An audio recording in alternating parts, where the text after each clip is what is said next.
तो पीटीआई का क्या आपके कैंडिडेट भी वहाँ पे है नहीं पंजाब के अंदर, या आपके कैंडिडेट जो हैं वो लड़ना नहीं चाहते? ज़ाहिर है बहुत सारे तो तितर बितर हो गए, मतलब इधर उधर चले गए, कुछ गिरफ्तार हो गए, कुछ ने प्रेस कॉन्फ्रेंसें कर दी, कुछ ने इंटरव्यूज़ दे दिए।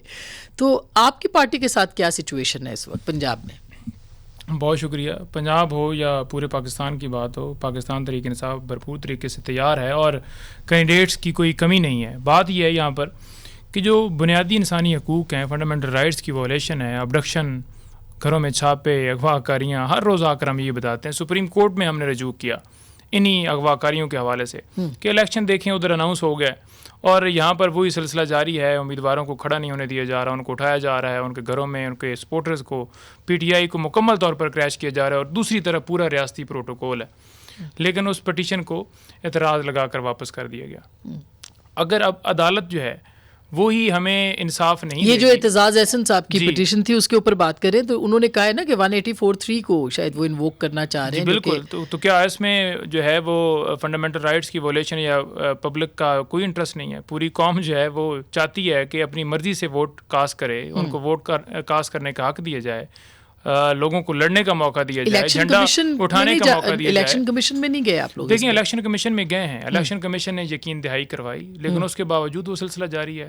अब कल परसों ये 2-3 दिनों में, मगर एक बात बताए ना नईम के आपके जो लोग, ठीक है बहुत सारे लोगों के साथ ये शिकायत है कि वो उनको उठाया गया है जो कुछ भी है, लेकिन बहुत सारे लोग जो है वो खुद ही प्रेस, अब असद उमर साहब का मुझे बताइए, उनसे किसने, मतलब वो तो उनके ऊपर मुकदमा हुए भी एक अरसा हो गया, उन्होंने पार्टी छोड़ दी, उन्होंने कहा हम रियासत के इदारों के साथ महाजरा ही नहीं चाहते। तो खुद पीटीआई के अंदर जो लोग हैं वो भी कोई बहुत ज़्यादा लॉयल, उनकी लॉयल्टी के ऊपर भी हरफ आ रहा है। देखिए, अगर चंद लोगों का जिक्र करें ना, जिनमें खटक साहब हों, महमूद खान साहब हों, या इस तरह के 8, 10, 12, 14 लोग, तो वो उनकी मैं नहीं कह रहा, लेकिन उसके अलावा अगर देख लें, फ़रक हबीब हों, उस्मान डार हों, औन बप्पी हों, या शेख रशीद, जो आप उनको 25-25 दिन, 30-30 दिन गायब किए गए। इमरान रियाज की मिसाल लगा लें कि इतने महीनों के बाद वो बेचारा मिला है, तो उसकी क्या हालत हो गई है। तो क्या उसको बिल्कुल प्रोटोकॉल दिया गया है जहाँ पर भी उसे रखा गया है, उसके ऊपर टॉर्चर किया गया है, मेंटली तौर पर उसे मारा गया, पीटा गया। और ये तो आप इल्ज़ाम लगा रहे हैं, अभी तक इमरान रियाज ने इस बारे में कोई बात ऑफिशियली नहीं की। देखिए, बात नहीं की, लेकिन आपको भी पता है, आपके साफ़ी दोस्त हैं, आपके कुलीग हैं, आपको भी पता है, पूरी कौम जानती है, मेरा कोई उसके साथ रिश्तेदारी नहीं है, लेकिन मैं तो हक की बात करनी है ना कि मुल्क के अंदर क्या हो रहा है और क्या साफ़ियों के साथ, चाहे वो जमील फरूकी हों। बिल्कुल, इमरान रियाज की बात को आप अलग कर दें, मगर जो 9 मई के वाक़यात हैं नहीं, उसके बाद क्या आप समझते हैं कि कोई कार्रवाई नहीं होनी चाहिए? जो 9 मई को हुआ है उसके बाद सबको माफ़ कर देना चाहिए? देखिए, मैं हर टाइम के ऊपर आकर यहाँ पर इस बात की वजाहत दी है कि इंडिपेंडेंट तहकीकात की हमेशा खान साहब ने बात की है कि गुजारिश ये है कि अगर हमारे ऊपर पुलिस मुकदमा बनाने वाली है तो हमें भी एविडेंस पेश करने का मौका दिया जाए। और अगर 50-100 या जो लोग अंदर उधर थे और जो तोड़ फोड़ हुई, खान साहब ने तो फ़ौरन आके सुप्रीम कोर्ट में ये कह दिया था कि देखिए, मुझे तो कोई पता नहीं था किस तरह का कोई हुआ है वहाँ पर, तो कोई उन्होंने इसके ऊपर खुशाइन बात नहीं की थी। और ये बात सुप्रीम कोर्ट ने ऑर्डर के अंदर नहीं, उन्होंने कहा कि मुझे नहीं पता था और गलत हुआ है, और इस बात का सुप्रीम कोर्ट ने अपने ऑर्डर के अंदर लिखा।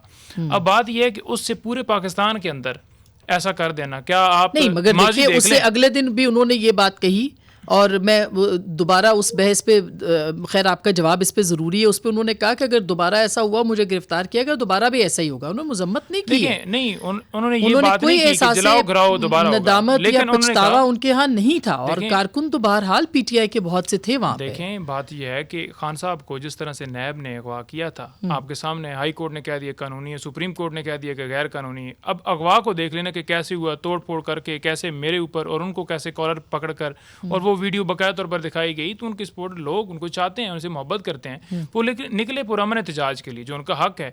अब मोहब्बत तो लोग बिलावल भुट्टो से भी करते हैं, नवाज शरीफ साहब से भी करते हैं, मरियम नवाज से भी करते हैं, वो तो आपके सामने उनकी भी गिरफ्तारियां हुई थी। इनके जलसे में गए नहीं है लोग जो कहते हैं कि हमें तो 1000 2,000 रुपया मिला और इस तरह से लाया गया है, वो तो मोहब्बत नजर आ रही है। अच्छा, इनके ऑफिशियल पेजेस देखे ना कि उधर क्या कमेंट्स हैं इनके नीचे। अच्छा, बिलावल साहब तो गिरफ्तार नहीं हुए, मगर जरदाई साहब ने तो खुद अपनी गिरफ्तारी पेश की थी, वो तो वीडियो सबके सामने है, कोई तोड़फोड़ नहीं हुई थी। मैं वही गुजारिश कर रहा हूँ ना कि उस सारे वाक़े के हवाले से क्यों नहीं तहकीकात करवाई जाती कि रास्ते में क्यों नहीं गया, आगे किसने दरवाजे खोले, किसने शीशे तोड़े, पहले से टूटे हुए थे, बाद में तोड़े गए, कोई इसके ऊपर बात